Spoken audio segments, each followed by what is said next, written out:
You will hear a man called Ken talking on the phone to a friend called Liz about holiday accommodation.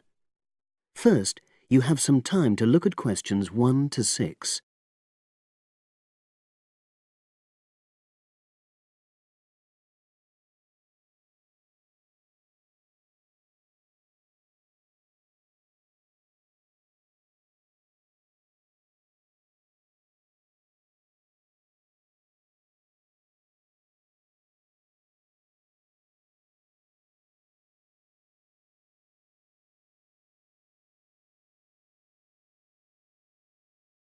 You will see that there is an example which has been done for you. On this occasion only, the conversation relating to this will be played first.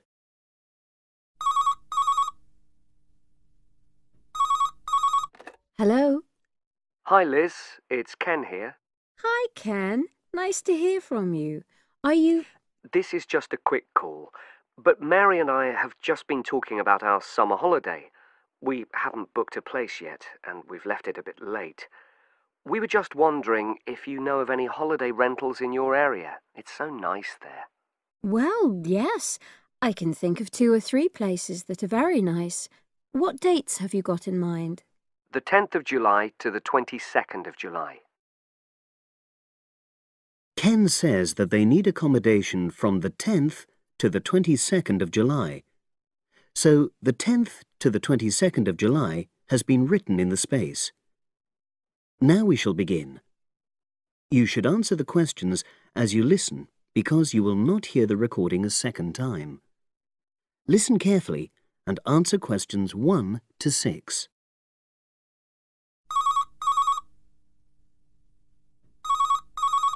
Hello. Hi Liz, it's Ken here. Hi, Ken. Nice to hear from you. Are you... This is just a quick call, but Mary and I have just been talking about our summer holiday. We haven't booked a place yet, and we've left it a bit late. We were just wondering if you know of any holiday rentals in your area. It's so nice there. Well, yes. I can think of 2 or 3 places that are very nice. What dates have you got in mind? The 10th of July to the 22nd of July. Oh, yes. That is quite soon, isn't it? Well, there's a place near here called Moonfleet. Is that MOONFLEET? That's right.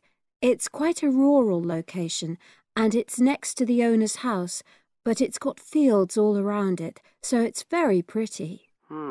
Sounds okay. Can you tell me a bit more about it? Well, it's an annex to the owner's house, and it's an apartment with 2 bedrooms and an open-plan living area. Well, I like the sound of it. Is there anything we might not like about it? Well, it's quite a distance from the nearest shops, that's all. Okay. And, well, I'll tell Mary, but I don't think she'd mind that. Do you know how you book it? You have to book on the internet. There's a web address. It's www.summerhouses. One word. Yes, then .com. You'll be able to look at a photograph on that. Okay. And what about the others? Where are they? The second one I'm thinking of is called Kingfisher, and that's even more rural. It's a really beautiful location, in fact. It's by the river, and it's got nice views. It overlooks woodland on the other side. Is that an apartment? No, it's a 3-bedroomed house, and that's got a dining room as well as a separate living room and a kitchen. But I expect it's more expensive. You'll have to check the prices. It's probably a bit bigger than we need, but our nephew might be joining us. We're not sure yet. How do you book Kingfisher? You have to phone the owner directly. Shall I give you the number? I've got it here in my phone book. It's 01752 669 218. Right. Before you hear the rest of the conversation, you have some time to look at questions 7 to 10.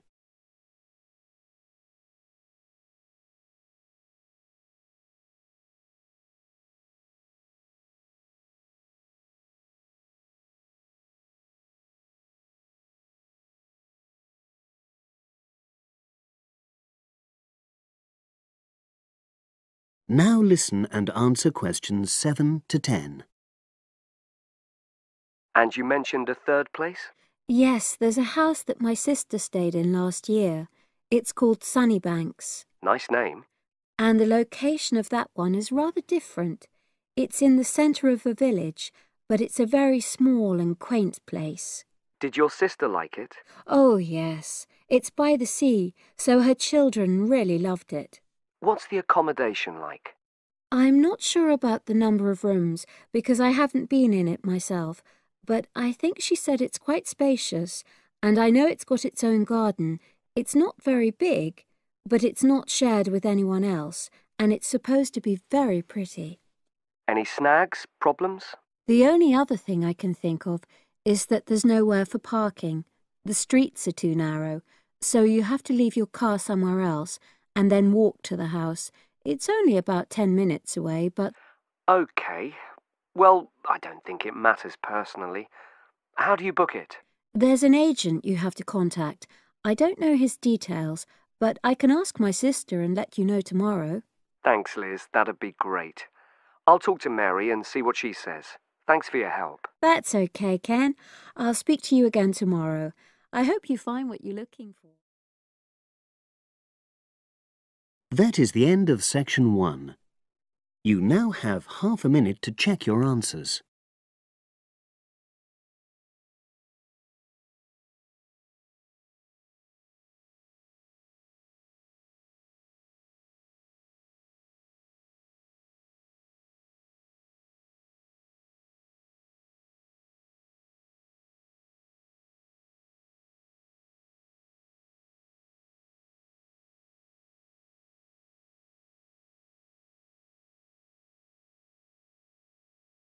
Now turn to section 2.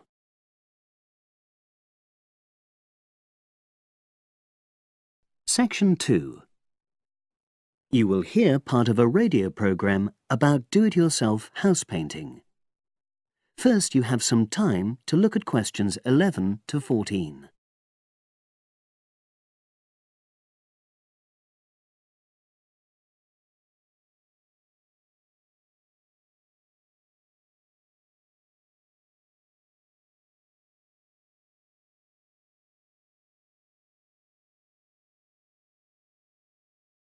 Now listen and answer questions 11 to 14.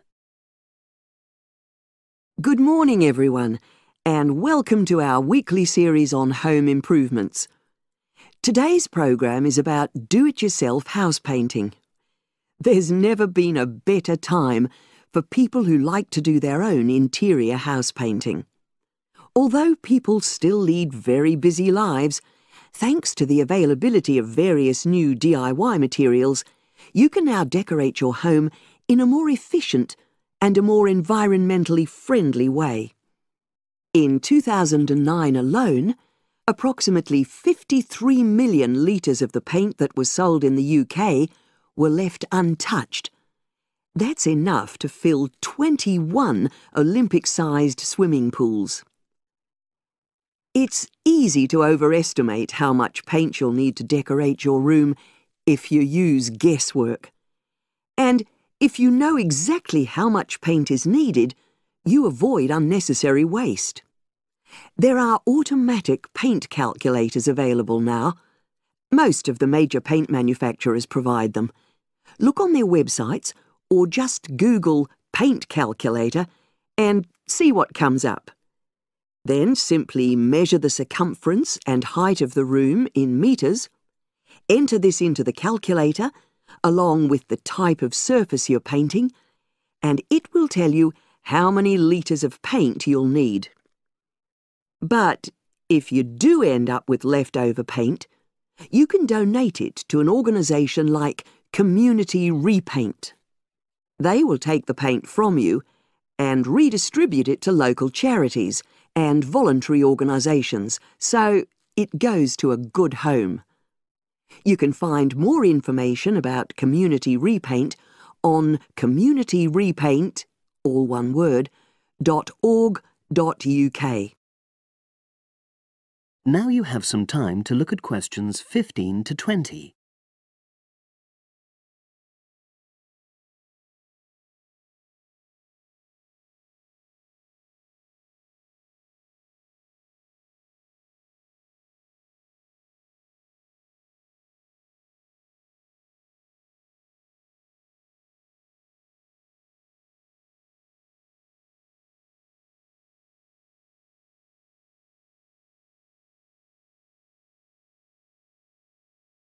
Now listen and answer questions 15 to 20. Another way of avoiding paint wastage is to check you're completely happy with your colour choice before starting to paint. For example, you can get a small sample of the colour you're thinking of using, then paint a board and move it around the room, so you can see how it looks against your furnishings and in different lights. Also, it's always better to buy high-quality paints because you get what you pay for. If you buy cheap paint, you might need to apply 2 or 3 coats to achieve the same coverage that you'd get from 1 coat of a good quality paint. You could also spend a week on a job that could have been done in a day or 2. And consider the environment. Most paint manufacturers now sell water-based paints that don't contain harmful chemicals or give off harmful odours, so get one of these. You can also buy paint that's packaged in recyclable containers. There's a lot more choice than there used to be. You can only do a good job which will last if you prepare the surfaces thoroughly before painting. In fact, in many ways, if you want to do a professional-looking job, this is more important than the painting itself. If there are any cracks or patches of loose plaster, painting over them won't solve the problem. Take the plaster out and fill the holes, allowing enough time for the new plaster to dry. And you won't get a smooth finish if the walls are dusty or greasy. So washing with water isn't enough. Use a solution of decorator's soap and rinse well with warm water afterwards. When you're ready to paint, we suggest you use a medium pile roller for walls and ceilings. A lot of people tend to use short pile rollers, but these give a patchy finish, and that wastes paint and time. Similarly, long pile rollers can create a thick, textured effect, which looks messy. The same goes for brushes. The stronger the bristles, the easier they are to wash and reuse. And as you've chosen a water-based paint, clean your brushes with cold water, because it's more energy efficient that way. As you're decorating, keep transferring small amounts of paint into a tray and keep topping it up when you need to. This reduces the chance of it being contaminated by dust and pieces of dirt. And finally, water-based paint doesn't have a lingering smell, so that's not an issue anymore. But it's airflow rather than heat that helps the paint dry quicker. So, to help finish the job in the quickest time, leave your doors and windows open. The faster the paint is dry, and the job finished, the quicker you can start enjoying your room. In tomorrow's programme, I'll be giving some advice on... That is the end of section 2. You now have half a minute to check your answers.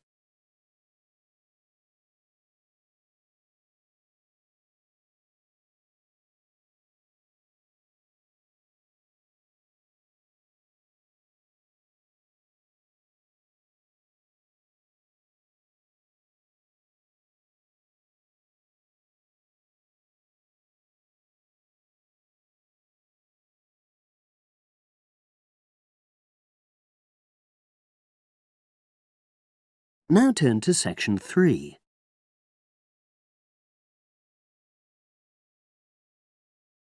Section 3.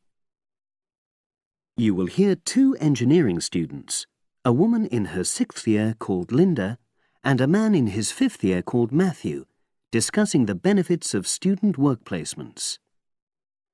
Before you listen, you have some time to look at questions 21 to 26.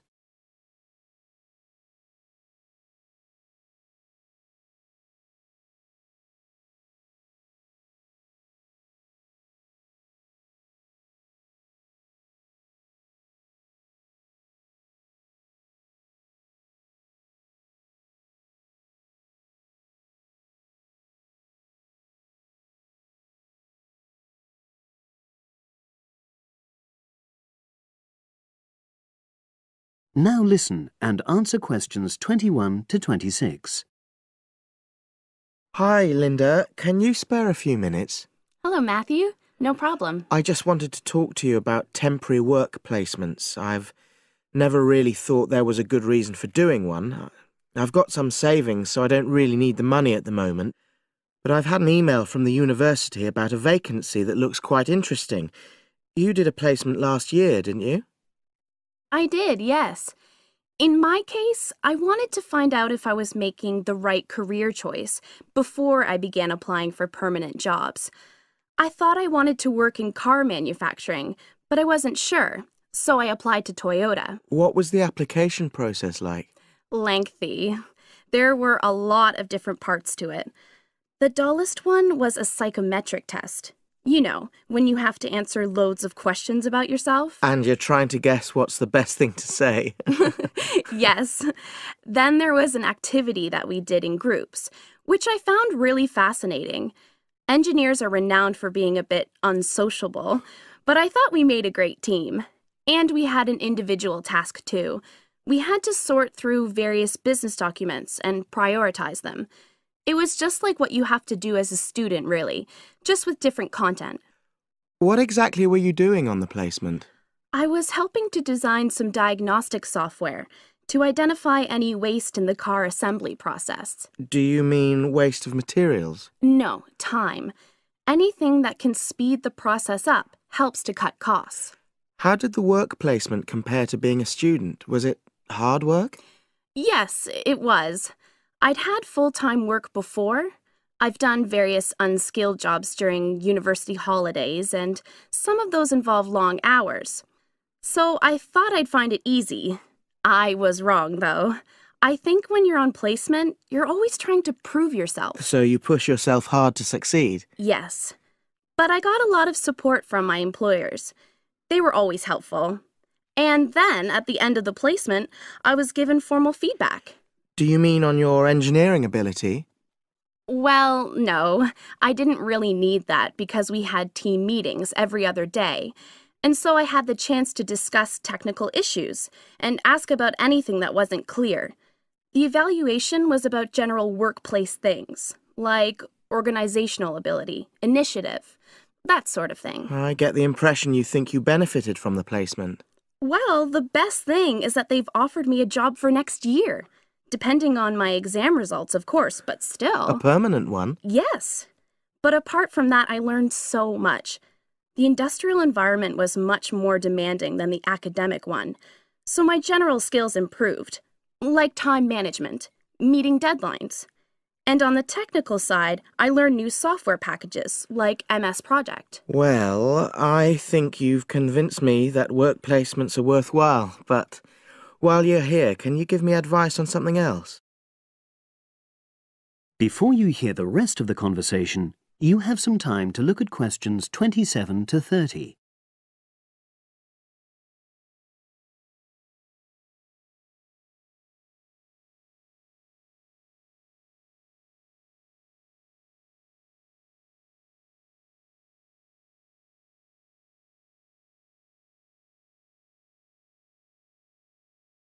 Now listen and answer questions 27 to 30. I'm about to make a start on the engineering materials module, and I've got a book list here. Can you have a quick look and tell me what you would recommend? That's if you can remember. Let's see. I do remember some of them. Yes, this one, The Science of Materials. I found the subject quite hard generally, but this book is very accessible, so it suited me. It doesn't cover everything, though. What about this one, then? Materials engineering. Oh, yes. I do remember that. But it's a bit out of date now, isn't it? Unless it's a new edition. I don't think so. But what I liked about it were the pictures. They really helped to understand the descriptions. It's useful just from that point of view. Let's see. What else? Oh, yes. That one there. Engineering Basics. I think out of all these, that's got the widest coverage. But I've looked at the contents page and it hardly mentions nanotechnology. Yes, you're right. The evolution of materials does, though. It's a recent publication, so it covers all the latest developments. It's a bit thin on the 1960s, though, and that decade was quite important. Well, it sounds as if they all complement each other in some ways. I don't suppose you can lend me... That is the end of section 3. You now have half a minute to check your answers.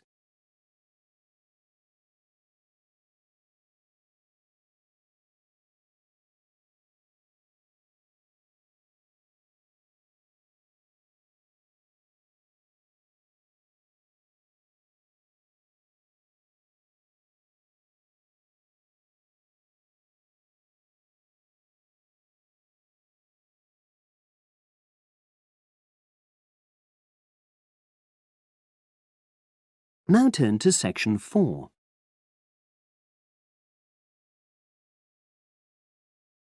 Section 4. You will hear a historian giving a presentation about techniques to identify the origin of handwritten books from the Middle Ages.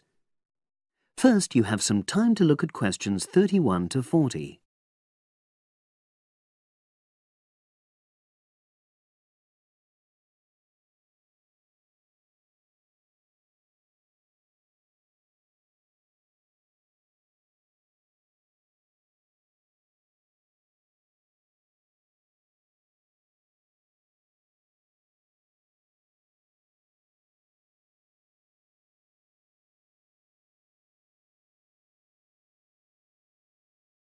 Now listen and answer questions 31 to 40. My presentation today is on how the science of genetics is being used to shed light on the origin of manuscripts, anything written by hand, produced in the medieval period, that is, the period between the 5th and 15th centuries AD. As many of you know, thousands of medieval handwritten books still exist today. Some of them have a clear provenance, that is, we know exactly where and when they were written. But the origin of many manuscripts has been a complete mystery, that is, until 2009, when geneticists started using DNA testing to shed light on their origins. But before looking at the new research, I need to explain something about the way the manuscripts were produced, particularly what they were written on.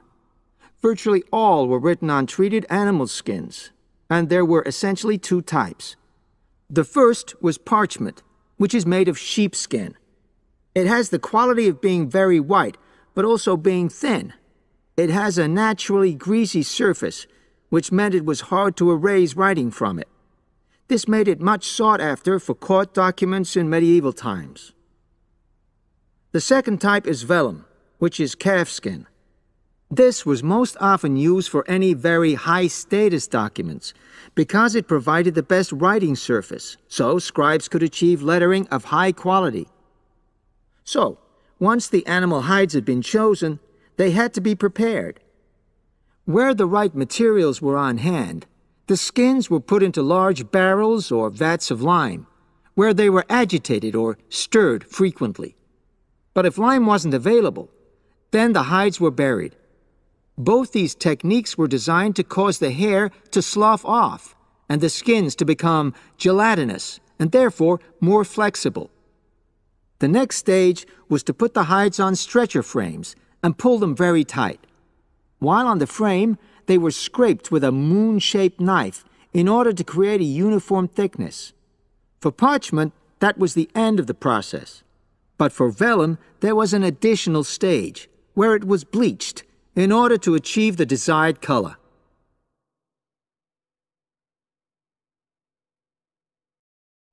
So, what does all this preparation mean for the quest to identify the origins of mystery manuscripts?